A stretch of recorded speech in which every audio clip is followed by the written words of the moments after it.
29 do nosso devocional. Carta de Paulo aos Filipenses, capítulo 2, página de número 359. Nós faremos a leitura dos versos 19 ao verso de número 24.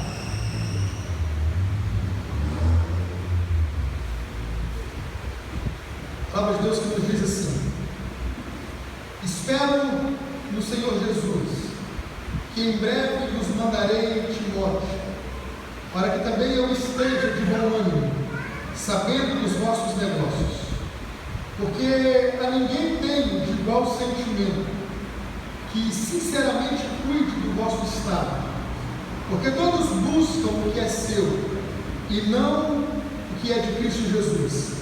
Mas bem sabeis qual a sua experiência, e que serviu comigo no Evangelho como filho ao Pai.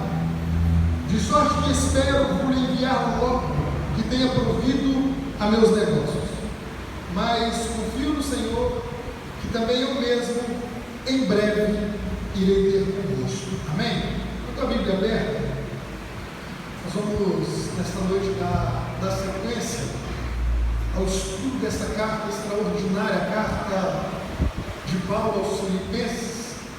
E esse capítulo de número 2, ele trata algo de um caráter especial da parte do apóstolo Paulo para com a igreja. Paulo, ele sabia de um perigo que estava ameaçando a igreja de Filipos. Era o perigo da desunião. E Paulo, informado desse perigo que ameaçava a igreja, ele vai escrever algumas coisas importantíssimas no que tange o assunto da falta de união ou da desunião. Se a ênfase do capítulo 1 de Filipenses é Cristo em primeiro lugar, a ênfase do capítulo 2 é o outro na frente do eu. Paulo vai sempre enfatizar isso. A importância de sempre ter ou termos o outro na frente do eu. E Paulo vai sempre tratar esse assunto em todo esse capítulo de número 2. Ele vai dizer que nós, como bons cristãos, nós devemos ter o mesmo sentimento uns para com os outros, nós devemos ter o mesmo afeto, o mesmo amor, não fazendo nada por contenda, não fazendo nada por vanglória, considerando sempre os outros superiores a nós mesmos. Ele vai nos instruir a não nos atentar para aquilo que é nosso, mas sim para aquilo que é de outro. E Paulo vai trazer exemplo a respeito desse comportamento. Paulo vai trazer pelo menos 4 exemplos nesse capítulo de número 2. Ele vai trazer em primeiro lugar o exemplo de Cristo, mostrando o sofrimento de Cristo, o que Cristo passou, o que Cristo sofreu, que Cristo se esvaziou da sua glória, que Cristo ele se esvaziou do seu reino, ele abriu mão de todas as suas riquezas, de todo o seu reinado para se fazer em forma de homem. Então Paulo vai nos apresentar Cristo como principal exemplo, como primeiro exemplo, mostrando a necessidade de nos preocuparmos com o próximo. Ele também vai mostrar a exaltação de Cristo, Deus exaltando a Cristo, isso para encorajar a igreja de Filipos, que vale a pena nos esforçar em prol do nosso próximo e até mesmo nos humilhar, porque se tiver que vir alguma exaltação para o homem, não virá da parte do homem, mas da parte do próprio Deus. Então Paulo encoraja a igreja de Filipos. Paulo ele vai encorajar a igreja, dizendo que Deus exaltou a Cristo e exaltou sobremaneira, lhe dando o nome que é sobre todo nome, o qual todo joelho na terra se dobrará e toda língua confessará que Jesus Cristo é o Senhor, para a glória de Deus Pai. Quando Paulo fala isso, ele vai entrar, ainda dentro do exemplo de Cristo, ele vai entrar num assunto importantíssimo, que foi muito bem abordado pelo presbítero Rodrigo. Ele vai entrar no assunto a respeito da salvação. E para que Paulo entre no assunto da salvação, primeiro, ele vai exortar a igreja de Filipos quanto à obediência. E Paulo vai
Amém, irmãos? Você conseguiu captar isso? Quem nos dá a salvação é quem? É Deus. Mas quem trabalha esse processo da salvação, a obrigação do trabalhar do processo é nós. É nós quem trabalhamos isso. E o Espírito Santo de Deus vai nos modelando ao caráter de Deus, de acordo com que nós nos tornamos irrepreensíveis, de acordo com que nós brilhamos como astros do mundo e de acordo com que nós retemos a palavra da vida.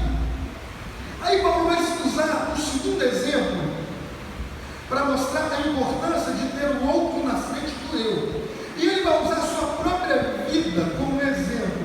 Ele vai dizer que ainda que ele seja oferecido por sacrifício de libação em prol da igreja, todavia ele iria se regozijar e se alegrar no Senhor. Isso seria motivo de alegria para ele. Ele diz o seguinte: ainda que eu seja entregue à morte, ainda que eu seja sacrificado por cuidar de vós e vos anunciar o Evangelho, eu me alegro por isso. E ele vai encerrar no verso 18 dizendo que vocês também devem se regozijar e alegrar comigo da mesma maneira. Feita essa introdução, Paulo agora ele vai trazer mais dois exemplos. Ele vai citar mais dois personagens, mais dois cooperadores do seu ministério. E ele vai citar esses cooperadores, esses servos de Deus, justamente para mostrar o comportamento deles no que diz respeito ao próximo, a Cristo e à igreja de Deus. Ele vai trazer o exemplo de Timóteo e de Epafrodito. Hoje nós vamos apenas ver o que Paulo fala a respeito de Timóteo. Paulo usa Timóteo como um exemplo e nós vamos ver o que Paulo vai falar a respeito de Timóteo. Você sempre tem que entender o seguinte: Paulo está tratando uma ameaça que estava ocorrendo na igreja de Filipos, a falta de união. Alguns pequenos problemas estavam ameaçando a igreja. Isso chega até o ouvido de Paulo quando ele está preso em Roma, e Paulo vai trabalhar isso com a igreja. Paulo vai trabalhar isso com a igreja. Ele vai usando exemplos, vai exortando, vai falar da obediência, vai falar da salvação, vai falar da alegria, mesmo no sofrimento.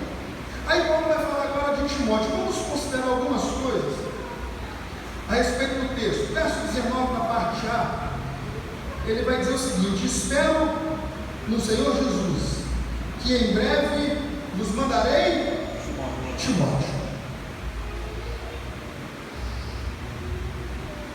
Paulo vai dizer o seguinte: irmãos, eu espero em Jesus que em breve, ele vai dizer não muito depois, mas com um tom de uma certa urgência, que em breve ele iria mandar Timóteo. Quem era Timóteo? A Bíblia vai nos falar algumas coisas a respeito de Timóteo. Primeiro, as primeiras informações que nós temos a respeito de Timóteo é que a avó dele era crente, a mãe dele era crente e seu pai era crente. Essas são as primeiras informações que nós temos de Timóteo. A segunda coisa que nós vamos ver é que Timóteo era um filho na fé do apóstolo Paulo. Vai guardando essas informações que elas vão te abençoar depois, como diz o pastor Nery Johnson. Vai guardando essas informações que elas vão servir de bênção para a tua vida. Ele era filho na fé de Paulo e cooperador do ministério de Paulo. Enquanto Paulo esteve preso em Roma, Timóteo estava junto do apóstolo Paulo. Pelo menos Timóteo e Lucas com certeza estavam com o apóstolo Paulo. Agora, analisem comigo. A Bíblia vai nos dizer, quando Paulo escreve suas duas cartas a esse jovem pastor Timóteo, que primeiro ele era jovem. Timóteo era um jovem pastor. Segundo lugar, Timóteo ele era tímido. Porque Paulo vai dizer, quanto à juventude, quanto à timidez, primeiro ele diz que ninguém deveria desprezar a mocidade de Timóteo. E quanto à timidez, Paulo exorta ele para que ele deixasse de ser tímido e falasse com ousadia o Evangelho de Cristo.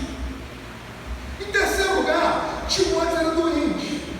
Ele sofria de um problema no estômago, e Paulo até o aconselhou a contratar esse problema.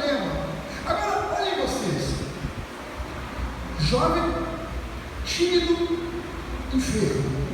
Quem daria alguma coisa para um jovem desse? Quem escolheria esse jovem para ser o sucessor do ministério de Paulo? Talvez, se você olhar para as características de Timóteo, você diria: esse camarada não dá.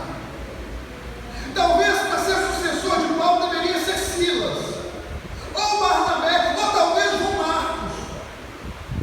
Mas Paulo, ele vai escolher Timóteo para passar o bastão para ele, porque além dessas características que talvez não lhe chame muito a atenção, mas é preciso que você entenda uma coisa: Timóteo, ele cuidava de pelo menos duas coisas. Ele cuidava com extremo zelo. Ele cuidava dos interesses de Cristo e cuidava dos interesses da igreja de Cristo. Entenda uma coisa: não são as características externas que vão definir um bom obreiro na igreja, mas sim as suas características internas, a maneira como ele enxerga o reino de Cristo e a igreja de Cristo. Isso é o suficiente. Não importa se tem a idade do Júnior, a idade do Endo, não importa se tem a idade do presbítero Rodrigo, que é o mais velho dos obreiros, eu acho. Não importa se tem a idade do irmão Zé Rodrigues, que é um irmão bem maduro em nosso meio. O que importa é a preocupação de cuidar dos interesses de Cristo e dos interesses da noiva de Cristo, que é a igreja de Deus. O que vai definir se você tem qualificação ou não para trabalhar no reino de Deus não é se você tem saúde ou se você é enfermo, não é se você é velho ou se você é jovem, não é se você é tímido ou se você tem uma boa oratória, é a maneira com que você trata o reino de Deus. E por que Paulo escolhe Timóteo? Porque ele tinha essas características. E quando a igreja de Filipos é estabelecida, quem estava junto com Paulo e Silas? Timóteo. Então Paulo, sabiamente, escolhe o jovem pastor Timóteo para o enviar à igreja de Filipos. E ele vai dizer: olha, irmãos, eu espero no Senhor que em breve vos mandarei Timóteo. A igreja de Filipos sabia quem era Timóteo. A gente vai ver tudo isso que eu estou falando nos versículos a seguir. A igreja de Filipos, ela conhecia quem era Timóteo. Então Paulo, ele usa de estratégia. Ele sabe quem ele vai mandar. Mas por quê? A pergunta, porque um texto, ele sempre deve ser interpretado por uma pergunta. A pergunta é: por que Paulo quer mandar Timóteo para Filipos? E ele responde na continuação do verso 19: para que também eu esteja de bom ânimo, sabendo dos vossos negócios. Olha só, irmãos, você deve estar pensando assim: será que eu queria Paulo para pastorear a igreja? Porque Paulo, pastor Gabriel, quando ele está longe, ele manda alguém para saber o que está acontecendo. Paulo não deixa o povo sossegado. Ele está preso, irmãos, em Roma, mas ele quer saber o que se passa com a igreja de Filipos. E não apenas com a igreja de Filipos, mas com todas as igrejas. É por isso que a Bíblia vai dizer que ele enviou, ele mesmo diz que ele enviou Tito a Éfeso, ele enviou Crescente a Galácia, ele enviou Tito a Dalmácia, ele enviou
na vida do liderado.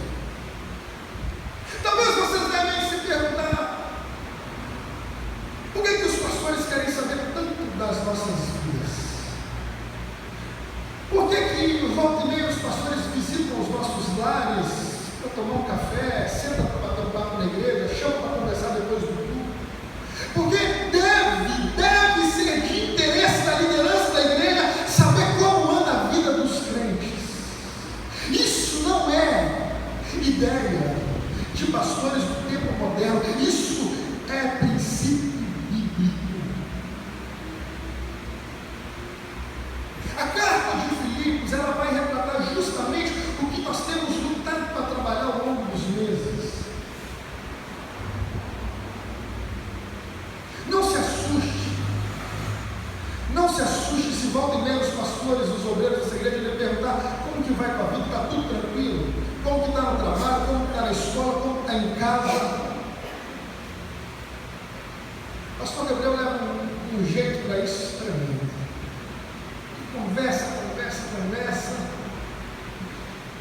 E é importante esse trabalho da liderança da igreja, porque o pastor que não sabe como anda a vida dos membros da igreja, a igreja anda perdida, como ovelha que não tem pastor. Paulo vai deixar muito claro, para que também eu esteja de bom ânimo, sabendo dos vossos negócios. Se Paulo não sabe o que está acontecendo na igreja, Paulo não consegue ficar feliz, irmãos. Paulo não fica feliz. Paulo só fica feliz quando ele sabe o que está acontecendo na igreja, ainda que seja um problema, mas ele tem condições de resolver o problema se ele tem conhecimento do problema. Amém? Verso número 20, eu tenho que chegar até o verso 24 hoje. Ele vai falar algumas coisas a respeito de Timóteo. O que ele vai dizer? Porque ninguém tem de igual sentimento. Ele está falando de Timóteo agora. Ele vai falar: irmãos, eu quero enviar Timóteo para saber dos vossos negócios, porque ninguém tem igual Timóteo que eu tenha de igual sentimento. Essa palavra sentimento que Paulo vai usar é isopsichos no grego, que significa exatamente de igual alma. Igual alma. O que Paulo está querendo dizer? Paulo está querendo dizer o seguinte: eu vou mandar para vocês o que eu tenho de melhor. Eu vou mandar para vocês o melhor obreiro que eu tenho, porque ele é igualzinho a mim. Ele tem o mesmo sentimento que eu tenho. Aí, diga-se de passagem, em nota de rodapé, Paulo ele diz o seguinte: ele diz para a igreja que eles devem imitar ele, assim como ele imita a Cristo. Se Paulo